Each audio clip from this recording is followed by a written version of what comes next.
Welcome everybody to this afternoon's pitch session. We're going to have this music echoing in our brains for the next months, I think. Welcome. If you could put your headsets on, that's how you're going to hear us. Put the headphones on. And welcome to this afternoon's pitch session. So education is the linchpin of the whole sustainable development agenda. I think we all agree. No other SDG is going to be achieved unless education, quality education for all is. So we're super excited to meet 5 ventures in the field of education today who are going to come in and take 3 minutes each, 180 seconds, to pitch their ventures for education. It's an issue very close to my own heart. I'll be your moderator for today, and I also run a global community of young social entrepreneurs called Changemaker Exchange, and over half of them, when we research them, focus on empowering other young people, on education. So, without further ado, and before we invite the ventures on stage, we have also a superstar jury for you here today who are going to choose their coup de cœur, their favorite of the initiatives, and also get the chance to connect and network with them. I'll ask each jury member to share very briefly maybe 1.5 sentences who you are, and then pass the microphone along, please. Hello, I'm Ernst Hoestra. I'm the CEO for Erasmus Enterprise, a subsidiary of Erasmus University Rotterdam. Excited to be here. Cool, thank you. Hello, my name is Dunja Riener and I'm representing Lily Capital. Today we're an investment company based in Switzerland with a main focus on companies who are intending to reduce hunger, giving access on affordable and clean energy, and decent work is a big topic, as well as, of course, education. So I'm happy to be here today. Thank you. Great, thank you. Luísa Ferreira from the European Investment Bank Institute, which is the philanthropic arm of the EIB. Thank you, Luísa. Hi, good afternoon. I'm Caroline Michael. I am a member of Impact Business Angels based here in Paris, which is the first network of business angels devoted to impact in France. Education is one of my areas of interest, and particularly board games as tools for learning. So thank you for having me. Okay, you're in the right place. Great. Okay, thanks. So are you ready to meet the first venture? I want you to give them a big, warm welcome. They're transforming early childhoods with access to high-quality, affordable education. London Early Years Foundation. Welcome. Hello, thank you for welcoming me here today. I'm Samantha from the London Early Years Foundation, and I'm going to talk to you about our ambition to transform early years education. Today, there are way too many children under 5 being left behind by our current system.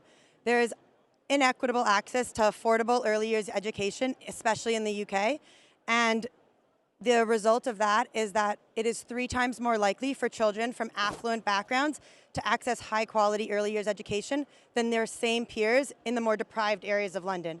And it's so important to us to think about actually the impact that early years has to transform children's lives long-term, but also the impact that it has on broader social mobility for families and enabling parents back into the workforce. So our ambition at LEAF is to change the world one child at a time. And the way that we do that is by providing access to high quality and affordable early years education. We do this by bringing together the best of both the business world and NGOs and charities through our social enterprise model. So we have a few nurseries in affluent areas of London that generate a surplus and then cross-subsidize operations in the more deprived areas of London, so that over 3/4 of our families come from disadvantaged backgrounds. But it means that our services are sustainable long-term for all of our families, and we are supporting 4,000 families today. In addition to the high-quality early years education that children receive, there's also so many other initiatives that we run at LEAF that I unfortunately don't have time to talk to you about today. But we have our pedagogy, a chef academy, sustainability programs, a training academy, funded places for children, and many more things to support the overall well-being of our children, our families, and our staff members, as well as the wider community.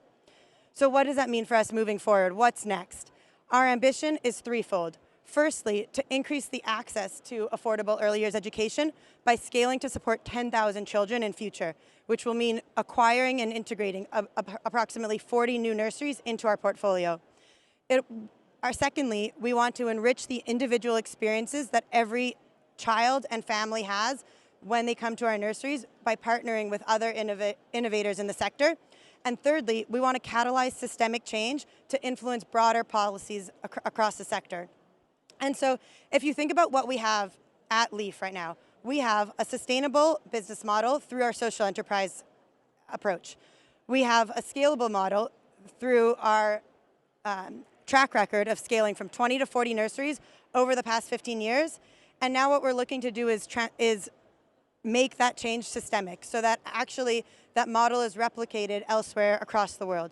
And so much of what I've heard about today, over the past couple of days, I've been inspired by the investment community wanting to increasingly act towards sustainable investment, but we're missing the S in ESGs, and we're missing the focus on bringing the communities along the journey and really educating them. And that's where LEAF comes in.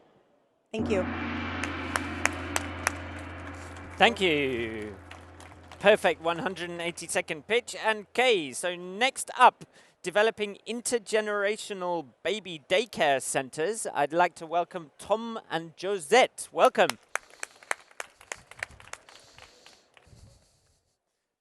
Hi everyone, I'm Astrid Parmentier and I am the co-founder of Tom&Josette. Tom&Josette is the first network of intergenerational nurseries.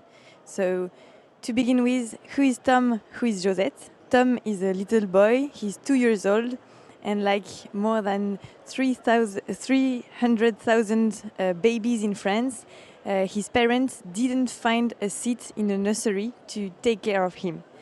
And Josette is my grandmother. She's 92 years old. She's in a retirement home, and she feels super alone. She's lonely, and she would like to see her family, to see her great-grandchildren, but we live far away from them. So Tom&Josette is just the meeting between Tom and Josette. We are convinced with my co-founder Pauline that we need to create places where generations can mix and meet each other. So we open daycare to take care of little babies from 0 to 3 years old. And the particularity is that we open them inside retirement homes. Every day, senior and little children meet to share activities such as reading tales, cooking together, taking care of the garden, or just singing or painting. And the whole pedagogic project is founded on the incredible transmission the elderly can give to the little babies. So today we started in 2019, and we have 5 nurseries open in France. So in Brittany, in Rennes, in Brest, in La Rochelle, Bordeaux, and Toulouse. We have 2 more which open this year, and our plan is to open 100 nurseries in France by 2025, and then to go everywhere, because we are convinced that we need to connect a generation everywhere in the world. Our vision is that in 10 years, each retirement home will have a nursery inside, and that each child will be able to grow up with the tender presence of old people. Thank you very much. Thank you so much. A simple but beautiful model. Okay, next up, connecting classrooms to communities and changemakers through interactive videos, MAD courses. Welcome to the stage. Welcome. Hello.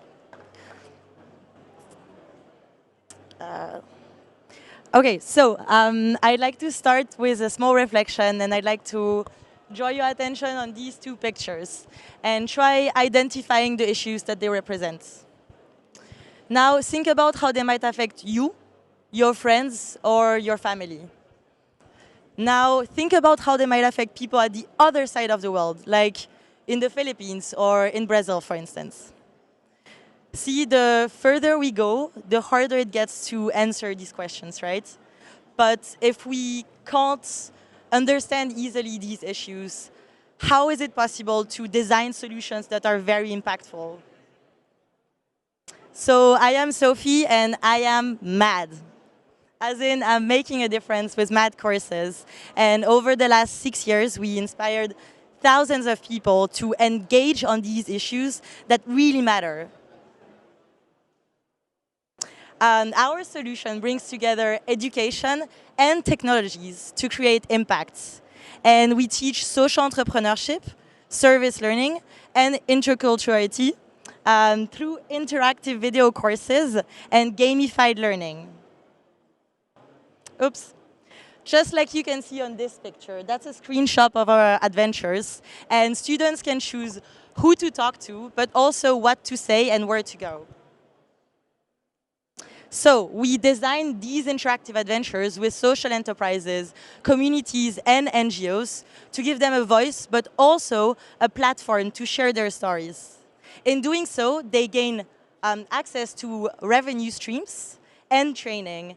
And at the same time, our students get inspired to make a difference themselves because they connect to real people.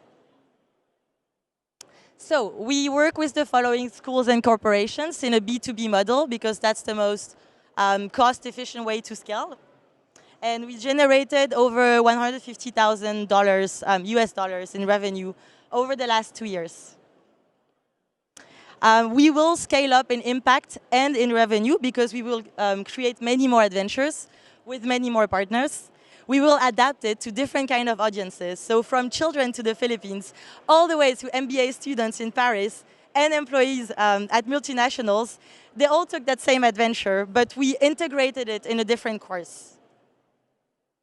So we'd like to partner with schools that are willing to test our courses with their students, corporates that are in need of learning programs, but most importantly, investors that are ready to share resources, but we just closed our first round of investments. And now we're looking for people who are ready to share skills in tech or in education. So if that's you, please come to our booth or talk to me later. Thank you. Great.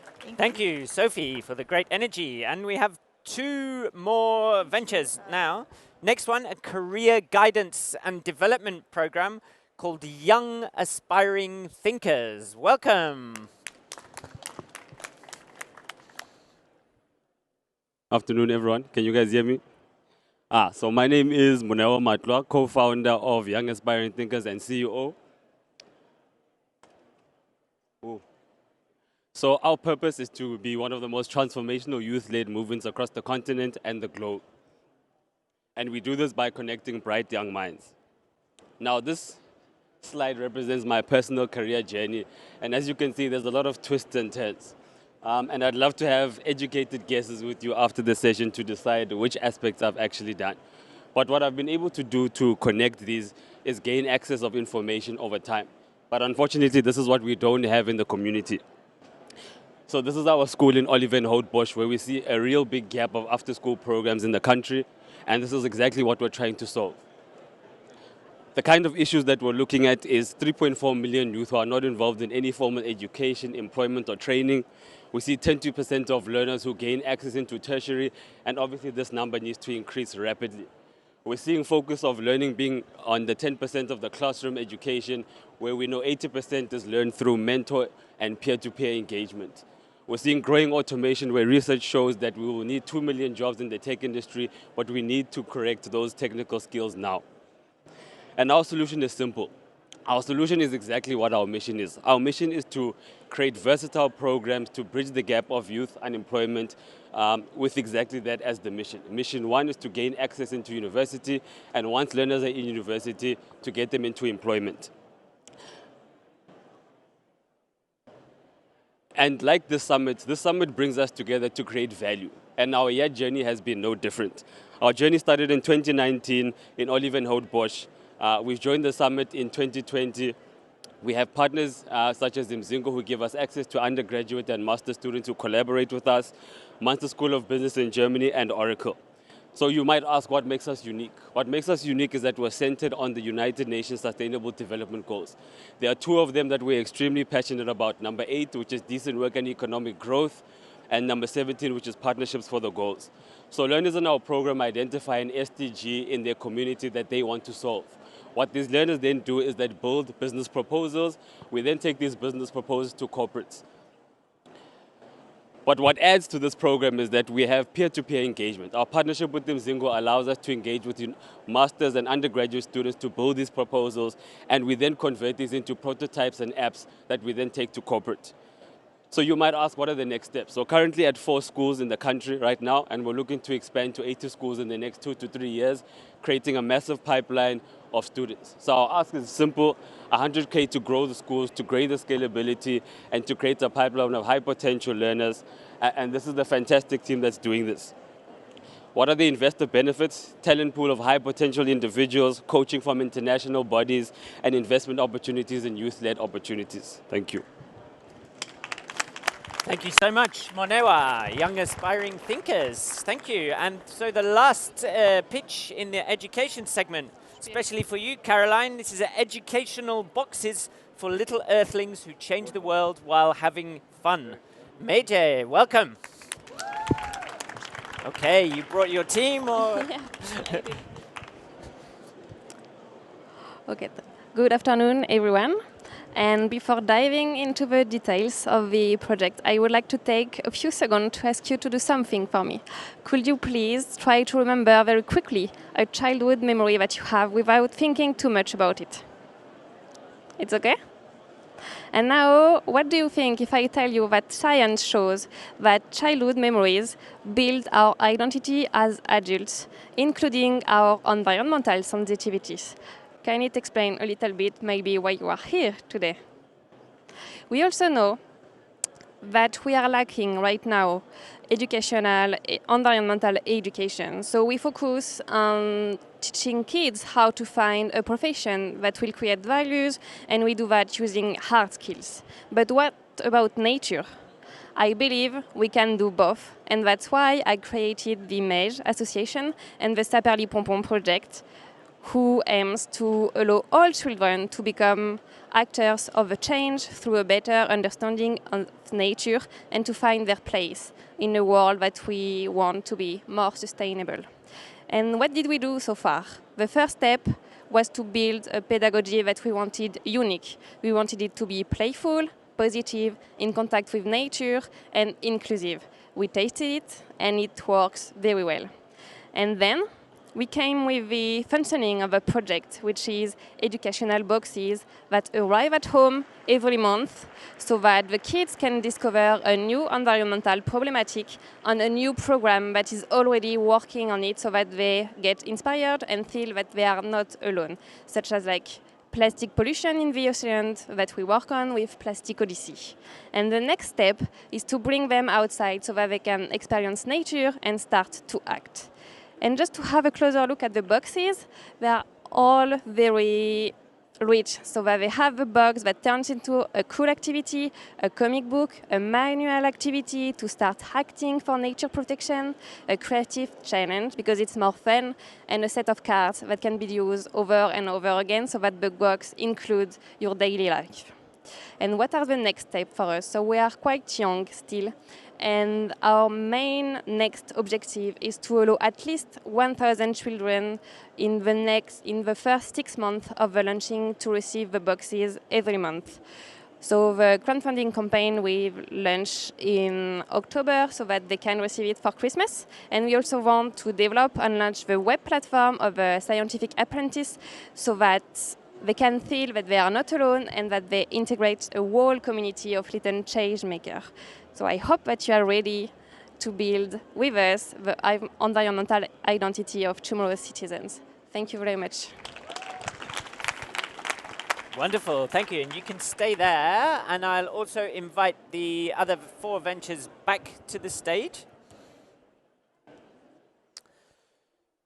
So, jury members, I'm going to ask you for one short, sharp question to each initiative. And audience, think who sparked your curiosity, your imagination? Maybe you can also find them afterwards to discuss. Okay, who has a question first and for who? I will ask for first presenter from Leaf. Yes. It's you. I'm sorry. I was looking there.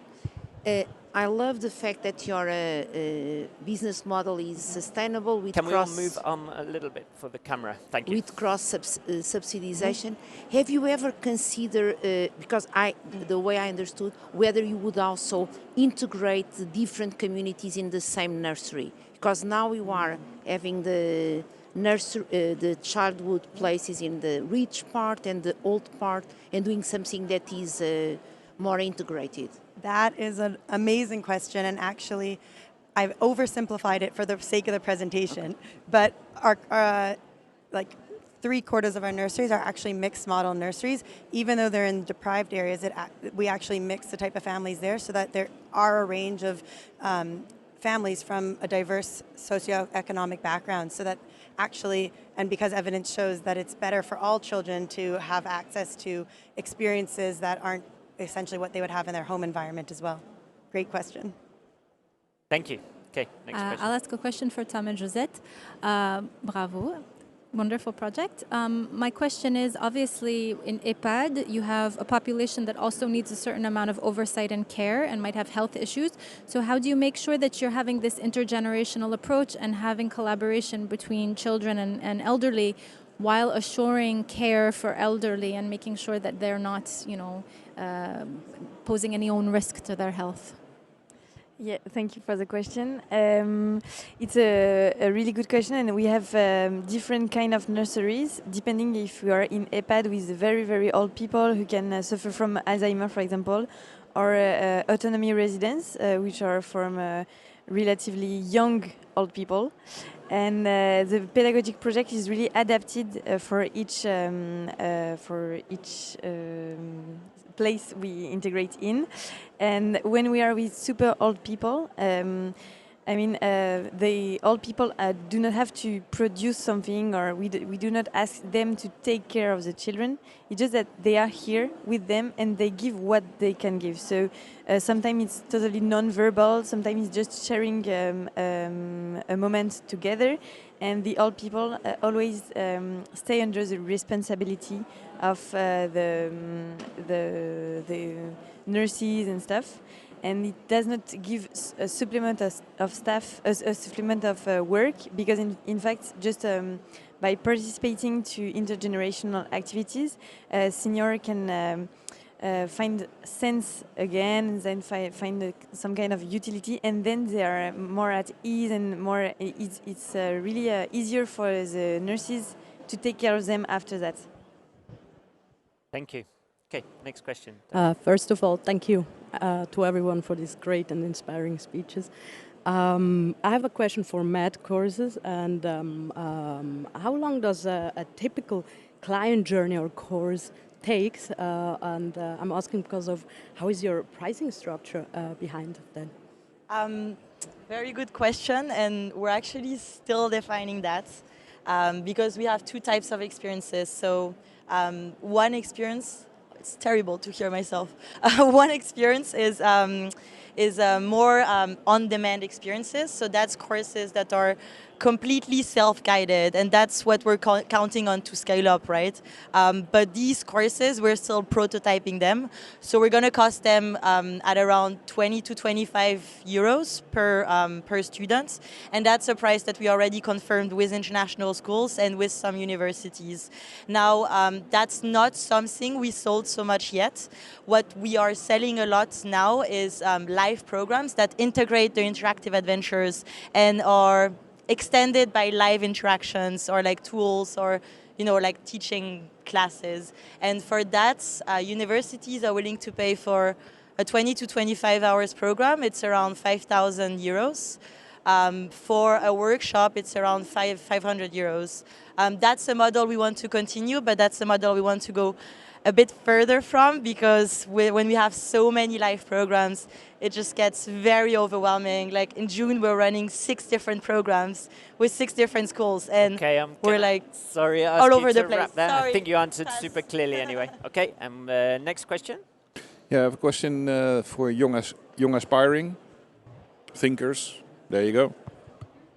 You have a lot of aspiration. And it covers quite a big range, right? So, can you sort of really identify what the core of your business model is? So, how do you plan to make money, and would you, if you take investment, where would we invest it in?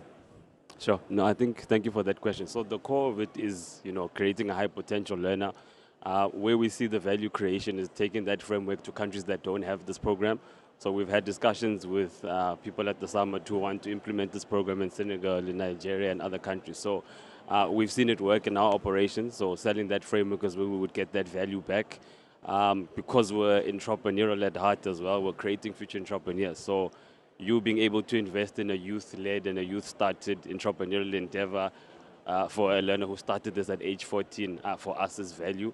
And that's how we're looking to expand into different organizations, different corporates, and different geographical regions. So as you saw, our partners are in the States, while we're in South Africa, in Germany, so we don't see a geographical barrier with us.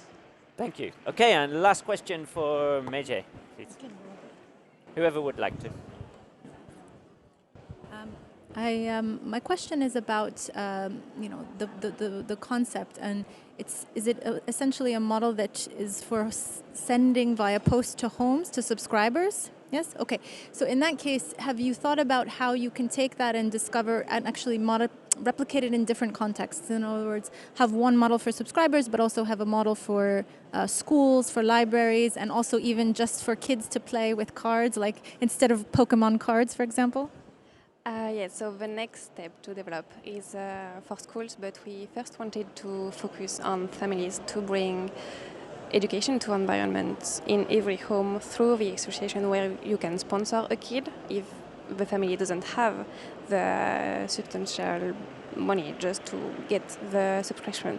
And then for the school part, we would like to develop the association and to build workshops so that we have animators that go to school with a box that is thought for many kids and that interact with them during the whole afternoon. It's definitely the next step that we want to work on.